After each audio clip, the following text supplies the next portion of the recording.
में एक और मौत हो गई है। इस वक्त की सबसे बड़ी खबर, जहां इस बिल्डिंग प्रकरण में एक और की मौत हो गई। पहले बुजुर्ग महिला की मौत हुई थी, उसके बाद इस हादसे में एक और मौत, यानी टोटल 2 मौतें इस पूरे मामले पर हो चुकी हैं। लखनऊ हादसे में एक महिला की हुई मौत।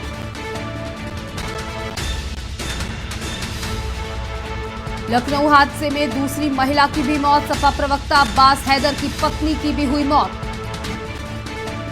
अब्बास की मां के बाद पत्नी की भी मौत। यहां आपको बता दें, एक ही परिवार की 2 महिलाओं की मौत हो गई है। अब्बास हैदर की पत्नी उज़्मा की भी मौत।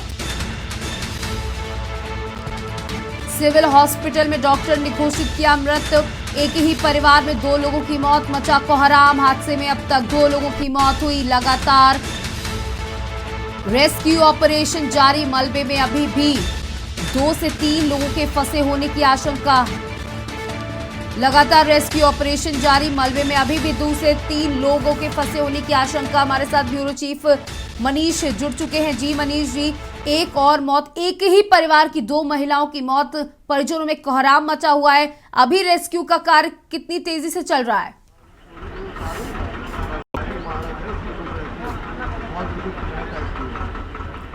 जी मनीष, आप सुन पा रहे हैं?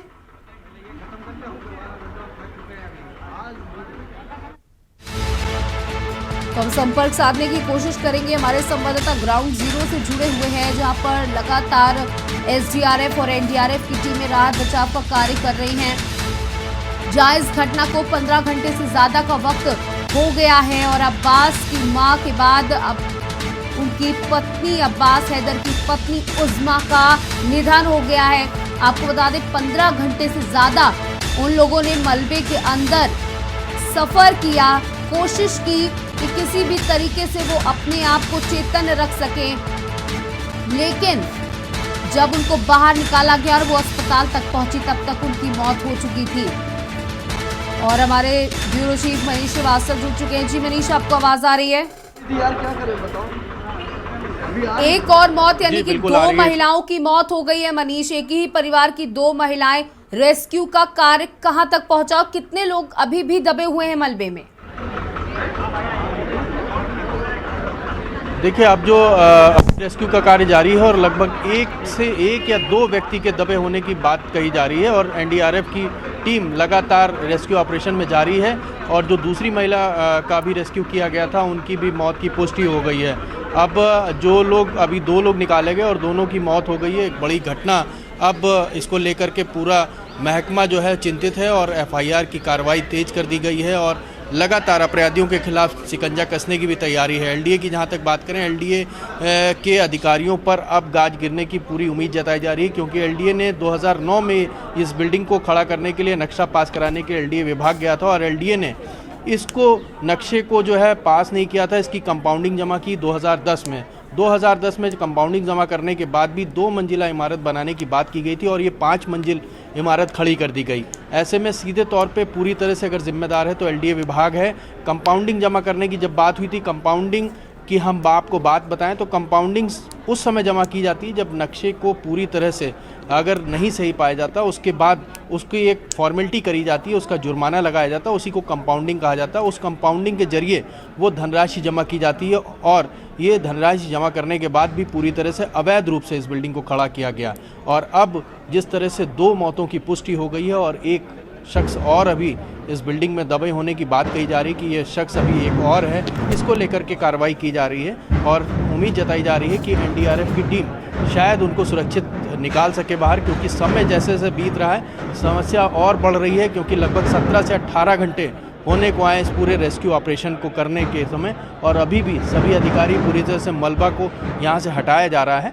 सभी अधिकारी मौजूद हैं और देखना होगा कि जो रेस्क्यू किया जा रहा है उनकी हालत अब कैसे है। कुछ ही देर में उम्मीद जताई जा रही है कि उनको बाहर निकाला जा सकेगा। जी मनीष, जिस तरीके से आपने बताया कि 2 महिलाओं की मौत हो गई है और कुछ अन्य लोग, अब जब इन महिलाओं की मौत हो गई है तो उसके बाद साफ तौर पर डर का माहौल पैदा हो गया है कि जो लोगों का रेस्क्यू किया जा रहा है उनकी क्या कुछ स्थिति है? देखिए, जिनको रेस्क्यू किया गया 2 की मौत हो गई, बाकी मरीज़ कोई क्रिटिकल पोजीशन ऐसा नहीं है अभी, तो जो डॉक्टरों की जानकारी मिल रही है उस तरह की किसी की भी क्रिटिकल पोजीशन नहीं बताई जा रही है। लेकिन हाँ, जो अभी 2 घंटे के भीतर जिन लोगों को निकाला गया है उनकी ज़रूर मौत की पुष्टि हो गई है। एक बड़ा एक हादसा बताया जाएगा अगर हम कहें तो जीशान हैदर, जो कांग्रेस पार्टी के जो प्रवक्ता भी रहे हैं और मौजूदा समय में वहाँ से सदस्य भी हैं कांग्रेस के, उनकी परिवार के 2 मौतों की पुष्टि हो गई है, उनकी मदर इन लॉ और उनके छोटे भाई की पत्नी भी। एक ये बड़ी बात हुई है। और हमारे साथ एनडीआरएफ की जो टीम है उसको लेकर के जिस तरह से रेस्क्यू किया गया वो हमारे साथ हैं। किस तरह से आप लोगों ने कार्रवाई की? जी देखिए, मैंने यहाँ पे एक छोटा सा अपना कंट्रीब्यूशन किया था कि मैंने एक ऐसी टेक्नोलॉजी बनाई थी जिससे की मदद से मलबे में फंसे लोगों से हमने कम्युनिकेशन स्टैब्लिश कर लिया था और हमने चिन्हित करना शुरू कर दिया था कि कौन कहाँ पे फंसा हुआ है, क्योंकि उनको खुद नहीं पता होता था कि वो कहाँ पे चले गए इतने बड़े हादसे में।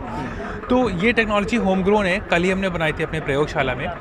और कल से लेके अभी तक, जैसे कल की आपको एक घटना बताते हैं, जब हमने ये पहला यूज़ किया था तो एनडीआरएफ एसडीआरएफ ने पूछा था कि नीचे कितने लोग हैं, तो उन्होंने बड़े धीमे से बोला था 3, और फिर पूछा था कि आसपास दीवार पे कोई पत्थर मारिए। अगर ये डिवाइस ना होती तो वो कुछ भी बोलते, नामुमकिन था सुनना। तो उन्होंने कहा कि हम पत्थर नहीं मार सकते क्योंकि दीवार ही नहीं है, हमारे ऊपर पूरी छत गिरी पड़ी है। ये देखिए, मैं आपको बता दूं, ये जो सिस्टम यहाँ पे रोबोटिक टेक्नोलॉजी का जो इस्तेमाल किया गया है, किस तरह से मरीजों को किस तरह से यहाँ के जो फंसे थे हादसे में उनको बाहर निकाला गया है, वो टेक्नोलॉजी अगर रोबोटिक टेक्नोलॉजी ना होती तो शायद अंदाज़ा भी ना हो पाता कि कौन लोग कहाँ पर फंसे हुए हैं। इसकी जरिए पूरी तरह से उन पोजीशन को जाना गया, किस जगह पर हैं उनको बताया गया। ये टेक्नोलॉजी का जिस तरह से काम हुआ है वो एक बहुत बड़ा इसमें उपलब्धि मानी जा रही है। और ये हमारे साथ सीधे बात करने के लिए खुद टेक्नोलॉजी का जो इस्तेमाल किया गया वो बता रहे हैं इसको विस्तृत रूप से। और बताइए कि कब आपने इस टेक्नोलॉजी को यहाँ पर किस समय आप पहुँचे हैं और किस तरह से आपने काम किया? मैं कल यहाँ 7:30 पौने 8 तक पहुँचा था। 10 मिनट के अंदर मुझे ये पता लग गया था कि यहाँ पे इस तरह की चीज़ अगर आएगी तो एनडीआरएफ एसडीआरएफ को बहुत मदद होने वाली है। और फिर मैं अपने प्रयोगशाला वापस गया, 3.5 से 4 घंटे में इस चीज़ को मैंने क्रिएट किया। वापस आए, पहला ट्रायल शुरू किया, क्योंकि ये पहली बार मैंने इस तरह की चीज़ बनाई है, इस तरह की घटना ये पहली बार मैंने देखी है। उसके बाद एनडीआरएफ और एसडीआरएफ को ने जब इसका यूज़ देखा तो वो पूरे टाइम इससे हम लोगों ने यूज़ किया, पूरी रात इसको यूज़ किया, सुबह तक, जब तक हम लोगों ने रेस्क्यू मिशन कंप्लीट नहीं किया। इस चीज़ के प्रयोग से 5 लोगों की जान बचाई गई। अभी मौजूदा हाल अगर आप बात करें तो अभी कितने लोग और दबे होंगे? अभी तो मेरे ख्याल से लगभग सब हो गया, एक और है शायद, और इसका डेटा मुझे ज़्यादा नहीं पता है, वो हो जाएगा।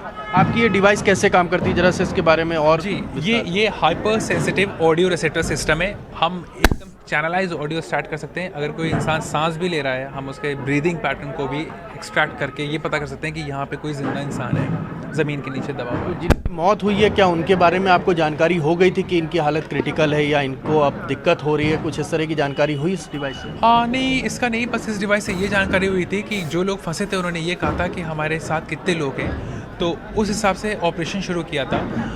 आगे कैसे क्या है उसमें तो खैर वो अलग ही चीज़ है, बट डिवाइस से लोगों को चिन्हित करके कहाँ पे क्या स्टार्ट करना है उस पे एक मिशन। जब आप यहाँ पहुँचे तो लगभग कितने लोगों के दबे होने की सूचना आपको मिल पाई? मैंने सही बताऊँ तो मैंने इस चीज़ को पूछा भी नहीं था, क्योंकि मेरा बस उद्देश्य ये था एक जिम्मेदार नागरिक हेतु कि जितनी जल्दी हो सकता है इस चीज़ को लगा के शुरू करें। सो बस वो चलते गए और 5 लोगों को, लगभग 15 से 20 लोग क्या दबे थे कल, जो सूचना पहली बार? मैंने इस सूचना पे बिल्कुल अभी गौर किया जब आपने पूछा। मैंने सूचना पे गौर ही नहीं किया था, बस ये था कि जितने लोग मैं निकाल सकता हूँ इसकी मदद से और जितना मैं खुद कंट्रीब्यूट कर सकता हूँ रेस्क्यू मिशन पे, मैंने किया। क्या शुभ नाम आपका? मिलिंद राज। आप ही ने डिवाइस? जी, मैं रोबोटिक साइंटिस्ट। ठीक। तो ये साथ रोबोटिक साइंटिस्ट थे जिनकी डिवाइस की वजह से इस बड़े रेस्क्यू में जो है 5 लोगों को सुरक्षित निकाला गया। उन्होंने जानकारी दी कि इस जगह पर कौन व्यक्ति फंसा हुआ है, इसको लेकर के पूरी कार्रवाई की गई और इस डिवाइस से बड़ा लाभ मिला है रेस्क्यू में। जी मनीष, जिस तरीके से हम सुन रहे थे उन्होंने कितनी मदद करी और एक जागरूक नागरिक होने के चलते उन्होंने, उनसे किसी ने कहा नहीं था इस मदद के लिए, उसके बाद भी उनके पास जो उपकरण थे उसकी मदद से उन्होंने 5 लोगों की जिंदगी बचाई। देखिए, अब 2 लोगों की मौत हो गई है, परिजनों में कहीं ना कहीं बहुत गुस्सा है इस चीज को लेकर के और कार्रवाई भी ताबड़तोड़ की जा रही है। अब आगे की क्या कुछ कार्रवाई होगी, क्योंकि बहुत सारे परिवारों का आशियाना मिट मट्टी पलीत हो गया है, यानी पूरे मिट्टी में मिल गया है। अब आगे क्या है, इस पर कोई निर्देश आए हैं क्या प्रशासन की तरफ से?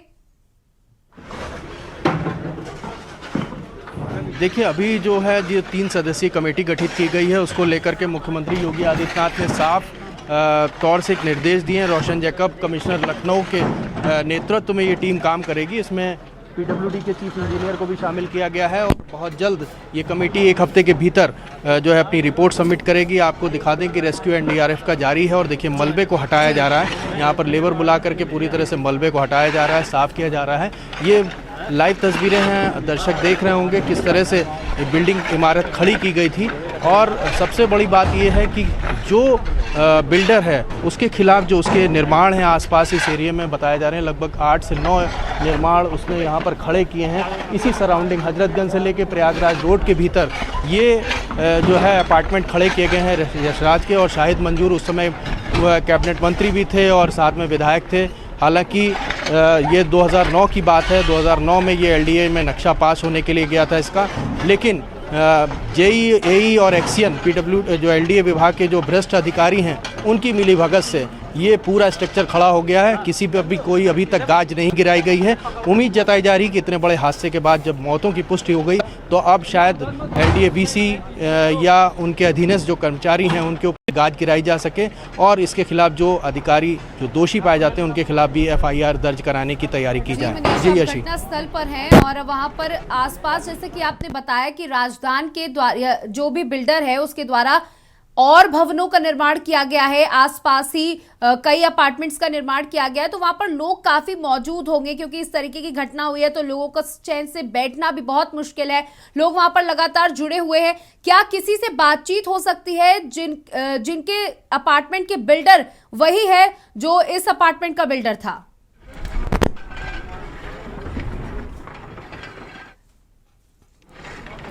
जी मनीष जी, आप सुन पा रहे हैं मुझे, सौम्या को?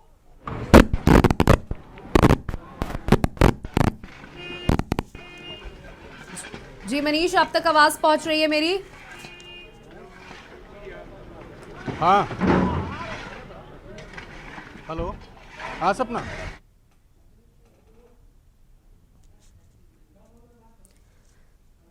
तो ये तस्वीरें आप देख रहे हैं टेलीविजन स्क्रीन पर, जहां मलबे को हटाने का काम किया जा रहा है, जहां बहुमंजिला 5 मंजिला ये इमारत है और डॉग स्क्वाड भी आप यहां पर तस्वीरों में देख सकते हैं। जूम करके हमारे संवाददाता दिखा रहे हैं कि यहां पे डॉग स्क्वाड भी पहुंचा है। साथ ही देखिए कितनी बुरी तरीके से पूरे छत की छत बिल्कुल तबाह हो गई है। इतनी बड़ी बिल्डिंग का इस तरीके से जमींदोज हो जाना कोई छोटी बात नहीं है। कितना समय लगा होगा इस बिल्डिंग को बनाने में, कितना पैसा लगा होगा और जो सामग्रियों का इस्तेमाल किया गया वो कितनी खराब। आज भी हम देखते हैं कि 50-50 साल पुरानी इमारतें उसी तरीके से खड़ी हुई हैं। इतनी आपदाएं झेलने के बाद, भूकंप के झटके झेलने के बाद, बारिश आंधी हर चीज के बाद वो बिल्डिंगें, क्योंकि उसमें अच्छी क्वालिटी की सामग्री का इस्तेमाल किया गया है जो थोड़ी बहुत मरम्मत के बाद वो फिर से वैसे ही काम करना शुरू कर देती। लेकिन इस बिल्डिंग को महज बने 10 से 12 साल हुए थे और इसकी हालत ये हो गई है कि इसने 2 जिंदगियों को अपनी आगोश में ले लिया है। और हमारे संवाददाता ग्राउंड जीरो से सुबह से ही और बल्कि देर रात से जब से यह हादसा हुआ है, ब्यूरो चीफ मनीष जुड़े हुए हैं, लोगों से बातचीत करने की कोशिश कर रहे हैं। जी मनीष, लाइव ऐसा हुआ है, इसको लेकर के अभी इस संबंध में एलडीए की तरफ से एक तहरीर दी जा रही है जी और इस संबंध में उच्च स्तर की जांच की जा रही है। जैसा भी होगा उचित बताया। तो 2009 में जब ये गया नक्शा, इसको कैंसिल कर दिया गया था, फिर कंपाउंडिंग जमा की गई। एलडीए की क्या जिम्मेदारी मानते हैं इतने बड़े हादसे के पीछे कुछ? इसी संबंध में उच्च स्तर पे जांच हो रही है। हाँ। जो भी जिम्मेदार हैं उनके विरुद्ध कार्रवाई। ये हमारे साथ एलडीए वीसी इंद्रमणि त्रिपाठी जी थे जिन्होंने साफ तौर से ये बात कही है कि जो जांच की जा रही है। जो अधिकारी दोषी होंगे उनके खिलाफ कार्रवाई भी होगी। साफ तौर से अगर बात करें तो अभी कुछ भी स्पष्ट इंद्रमणि त्रिपाठी बोलने की स्थिति में नहीं है, लेकिन ज़रूरत है कि अब जिस तरह से ये बड़ा हादसा राजधानी लखनऊ में हुआ है, मुख्यमंत्री ने संज्ञान लिया, तो निश्चित रूप से कुछ ना कुछ कार्रवाई अधिकारियों के खिलाफ जरूर होगी और बस इंतज़ार है मंडल आयुक्त की रिपोर्ट आने का। जी मनीष, वहाँ आसपास लोग मौजूद हैं, उनसे भी बात करने की कोशिश कीजिए कि अब लोग खौफ में जी रहे हैं। जिन बिल्डिंगों को वो यजदान ने बनाया था, वो लोग बहुत खौफ में होंगे कि इतने छोटे से झटके के बाद ये बड़ी सी बिल्डिंग जमींदोज हो गई। अब उनके अंदर कहीं ना कहीं खौफ होगा। क्या वो सरकार से किसी प्रकार की प्रार्थना कर रहे हैं अपने भवनों को लेकर के? उनसे बात करने की कोशिश कीजिए। ये इतना बड़ा हादसा हुआ है, इस पर आप कुछ कहना चाहेंगे? बहुत ही दुखद हादसा हुआ है। और सबसे बड़ी बात तो ये है कि कुशल नहीं दिख रहा है। आप सोच लीजिए, चौथी पांचवी मंजिल होने के बाद भी है, इसमें ज़मीन से लगभग बहुत ज़्यादा 10 फुट या 15 फुट इसकी हाइट बची है। मतलब लगभग 40 फुट 50 फुट की ऊंचाई रही है इस बिल्डिंग की, और ये जो है जो 10 फुट की ऊंचाई पे रुक गई है। अब इससे आप अंदाज़ा लगा सकते हैं कि अंदर क्या क्या अनहोनी हो गई होगी। तो ऊपर वाला ही बचा सकता है, बाकी तो कुछ समझ में नहीं है। आप यहीं पास में ही रहते हैं? हाँ, मैं यहीं पास में रहता हूँ। तो ये अवैध निर्माण जब हो रहा था तो क्या इनके लिए आप जिम्मेदार मानते हैं अधिकारियों को और बिल्डर्स को? इसमें सभी लोगों ने, ये तो की बिल्डिंग थी अभी बालू अड्डे के पास, जो जहाँ पे बैंक ऑफ इंडिया कॉलोनी है, वो अपार्टमेंट पूरा गिराया गया है इनका। इवन इनकी नरही में एक हमजा करके बिल्डिंग भी है, जो भी अवैध तहब की है। तो कोई कार्रवाई आज तक ना हुई है, और भगवान मालिक के आगे होती है कि नहीं होती है। नई तोड़ बिल्डिंग के लिए आप देख लीजिए चारों तरफ से निकास का साधन क्या है, क्योंकि ये पहले बड़ा प्लाट होता था और हमारा इस बिल्डिंग में 1975 से आना जाना था जी। क्योंकि ये जो आप मकान देख रहे हैं, ये हमारे घर का था। इस समय इंग्लैंड में है वो जी। उनके father retired deputy commissioner income tax रहे, वो रहते भी हैं इसी में। उनका ही बेटा भी कमांडेंट। ये पहले वहीं का होता था पूरा। फिर ये 4 पार्टनर से फिर बाद में बट गया, इनको मिला जिनको हिस्सा, उन्होंने अपना लिया। जो है ये जो है अपार्टमेंट जिनको बनाया था, वो याजदान जो बिल्डर हैं, बिल्डर कॉन्ट्रैक्ट में था। और लगभग 100-150 आदमियों की इसमें मौजूदगी रहती थी।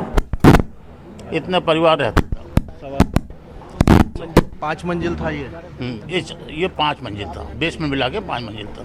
जी मनीष जी, आप लगातार बने रहिए वहां पर घटनास्थल पर, हम आपसे जानकारी लेते रहेंगे। लेकिन यहाँ वक्त हो चला एक छोटे से ब्रेक का। ब्रेक के बाद आपसे फिर बातचीत करेंगे। कुछ अपडेट हो तो आप जरूर बताइएगा। तो हमारे संवाददाता हमारे ब्यूरो है और हमारे ब्यूरो चीफ मनीष लगातार जब से घटना हुई है अलाया अपार्टमेंट में, तब से वहां पर बने हुए हैं। 15 घंटे से ज्यादा का समय हो गया है। रेस्क्यू ऑपरेशन जारी है। साथ ही इस ऑपरेशन में 2 महिलाओं की मौत की खबर है। एक ही परिवार की 2 महिलाओं की मौत की खबर सामने आई है, जहां एक बुजुर्ग महिला तो दूसरी महिला ने दम तोड़ दिया है और 15 घंटे तक उन्होंने सफर किया उस मलबे के नीचे, जहां लोगों से बातचीत, जब किसी ट्रांसमीटर के माध्यम से लोगों से अंदर बातचीत करने की कोशिश की गई तो उन्होंने कहा कि यहाँ पर हमारे ऊपर पूरी छत गिरी पड़ी है, हम सांस नहीं ले पा रहे। हालांकि ऑक्सीजन की काफी व्यवस्थाएं की गई। हमारे साथ bureau chief Manish ground zero से जुड़े हुए हैं, जो लोगों से बातचीत कर रहे थे। जी मनीष, आपने लोगों से बातचीत की और क्या कुछ पता चला?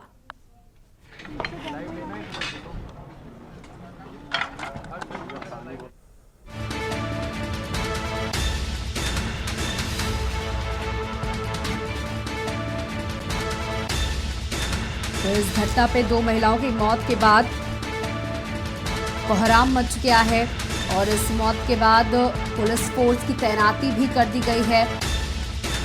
अलाया अपार्टमेंट, आपको बता दें, जो अलाया अपार्टमेंट है, ये पूर्व मंत्री शाहिद मंसूरी के बेटे और भतीजे की साझेदारी में खड़ा किया गया था।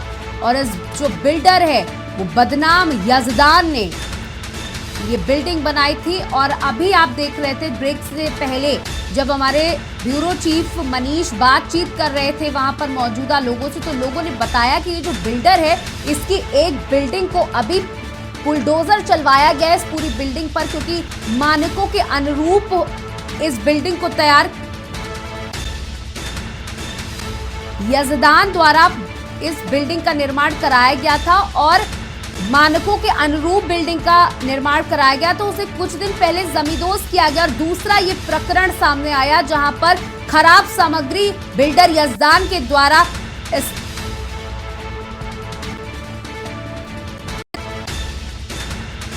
और आपको बता दें कि 5 मंजिला ये इमारत थी, लेकिन मैप के अनुसार एलडीए के द्वारा 2 ही मंजिल तक इसको अप्रूवल मिला था।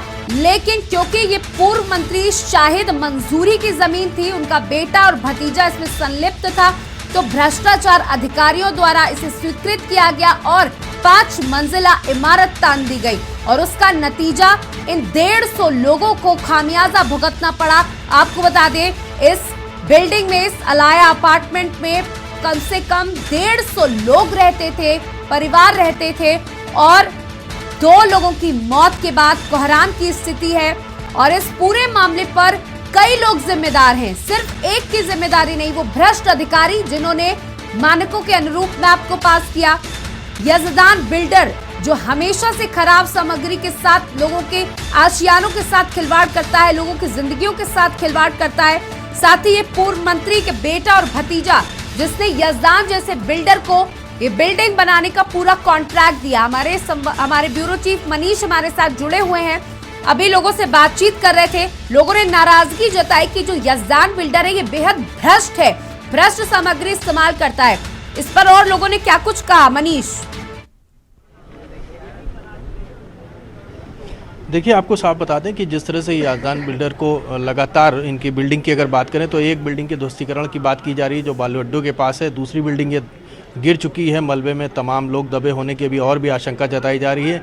आसपास लगभग 8 से 9 बिल्डिंग यजदान बिल्डर ने बनाई है और इसमें शाहिद मंजूर के बेटे और भतीजे की बात की जा रही है कि उनकी पार्टनरशिप में ये बिल्डिंग बनी थी। 40% हिस्सा जो है वो बिल्डर को दिया गया था और 60% जो है वो शाहिद मंजूर के बेटे और भतीजे को था। अभी जो खबरें आ रही हैं 2 महिलाओं की मौत हो गई है और अभी जो यहाँ के लोग हैं उनकी बात अगर करें तो उनका ये कहना है कि अभी बहुत लोग मलबे में दबे हो सकते हैं। क्या कहेंगे भाई साहब, कुछ कितने लोग लगभग दबे होंगे? 12-14 परिवार रहता था, हर परिवार में 6-7 की संख्या कम से कम होती थी।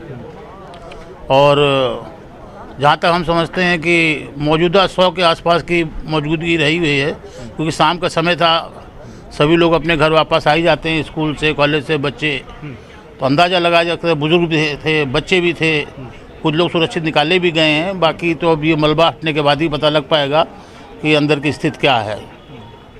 बस इतना ही मैं बताना चाहूँगा। और बाकी जो लोग अंदर हैं उनके रिश्तेदार आसपास टहल रहे हैं, सब ऊपर वाले से दुआ कर रहे हैं कि किसी तरह उनके परिवार के लोग सुरक्षित रहें। ऐसे में ऊपर वाले के आशीर्वाद का ही सहारा है। बाकी सब तो आप लोग देख रहे हैं, जिस तरह लगभग 40 से 50 फुट ऊंची बिल्डिंग थी जो आज ज़मीन पे पास जाकर आप देख रहे हैं, बेसमेंट सहित 10 से 11 फुट की हाइट इसकी रह गई है। तो एक तरह से ताश के पत्ते की तरह भजभजा के गिर गई है। देखिए, आपको हम दिखाना चाहेंगे कि बिल्डिंग आप देखिए, जो पीछे एक बिल्डिंग दिख रही है जिसकी हाइट उतनी दिख रही है, इतनी ऊंची ये बिल्डिंग थी और ये पूरी तरह से गिरी है। अभी अगर हम बात करें तो लगभग 3 फ्लोर की ड्रिलिंग हुई है और 5 फ्लोर इसमें बताए जा रहे थे। 5 फ्लोर में अभी नीचे तक एनडीआरएफ की टीम नहीं पहुंच पाई। अभी सिर्फ 2 या 3 फ्लोर का मलबा ही हटाया गया है, वहां ड्रिल करके नीचे पहुंचा गया है। अभी अगर नीचे के फ्लोर में, नीचे जो फर्स्ट और सेकंड फ्लोर था उसमें अगर परिवार रहे होंगे, उनके अभी दबे होने की पूरी संभावना है। हालांकि अधिकारी इस पर कुछ भी अभी बोलने से इनकार कर रहे हैं, किसी ने भी साफ तौर से बोलने को इनकार कर दिया है। ना एलडीए-वीसी कुछ बोलने को तैयार है, ना आला अधिकारी, अभी चाहे डीजीपी की बात करें, तमाम लोग यहाँ पर आए थे, लेकिन अभी किसी ने भी कोई स्पष्ट जानकारी नहीं दी कि इस मलबे के नीचे अभी कितने लोग और दबे हो सकते हैं। जी यशी। बिल्कुल मनीष, रूह कपा देने वाली ये तस्वीरें आप दिखा रहे हैं कि 5 मंजिला इमारत और अभी सिर्फ 2 से 3 मंजिल का ही ये मलबा हटाया गया और न जाने कितने परिवार दबे हो सकते हैं। बहुत बहुत शुक्रिया हमारे साथ जुड़ने के लिए। आप नजर बनाए रखिएगा, हम आपसे समय समय पर अपडेट लेते रहेंगे। तो आपने तस्वीरें देखी, हमारे ब्यूरो चीफ ने दिखाई कि किस तरीके से ये जो इतनी बड़ी इमारत भरभरा के ताश के पत्तों की तरह बिल्कुल